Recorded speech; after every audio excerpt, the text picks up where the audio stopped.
Hi everyone, let's see a case of varicocele.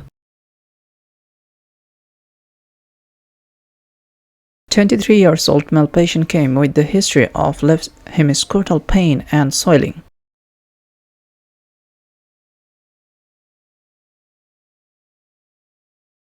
On ultrasound, Pampiniform plexus of veins are mildly dilated on the left, measuring about 3.2 mm.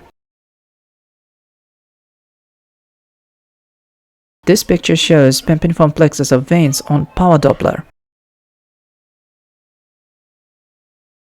Diameter of left Pampiniform plexus of veins are more than 3 mm. These are the dilated veins. Now see this on real time.